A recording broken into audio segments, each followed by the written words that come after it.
بسم اللہ الرحمن الرحیم السلام علیکم ورحمۃ اللہ وبرکاتہ۔ کرونا وائرس کی وجہ سے دنیا کا اکثر ملک لاک ڈاؤن ہے، ہندوستان بھی اسی فہرست میں آتا ہے جو پچھلے کئی دنوں سے لاک ڈاؤن ہے۔ ایسے میں مسلمانوں کا ایک بہت بڑا تہوار لاک ڈاؤن میں ہی گزرنے والا ہے۔ ہو سکتا ہے ہندوستان کے علاوہ جو دیگر ممالک ہے وہاں پر رہنے والے مسلمانوں کو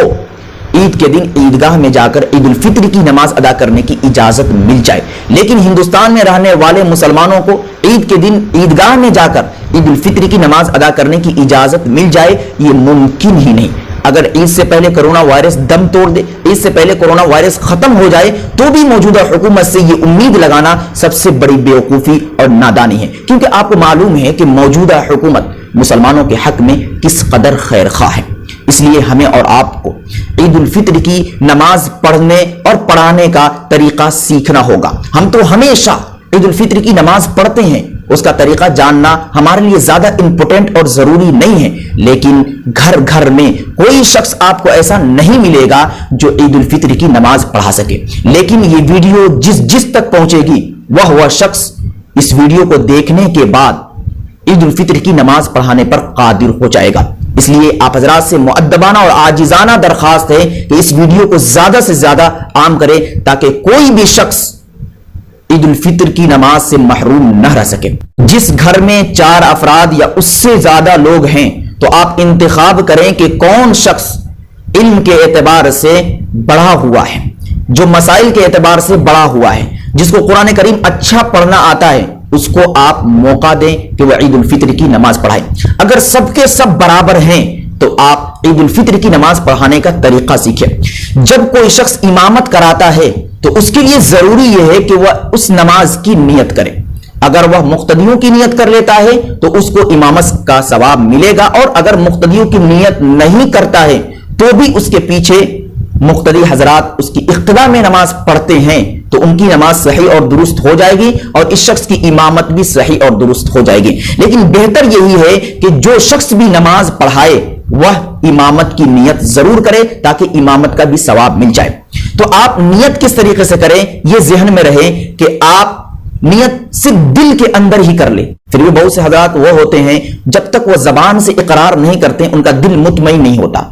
تو ان لوگوں کے لیے نیت کرنے کا بہتر طریقہ یہ ہے کہ آپ عید الفطر کی نیت اس طریقے سے کریں کہ اللہ تعالیٰ میں نیت کرتا ہوں 2 رکعت نماز عید الفطر واجب کی واسطے اللہ کے رخ میرا کعبہ شریف کی طرف، اللہ اکبر۔ یہی نیت امام بھی کرے اور مقتدی بھی کرے۔ اگر امام مقتدی کی نیت کر لے تو بہتر ہے، نہ کرے تو بھی اس کی امامت صحیح اور درست ہو جائے گی۔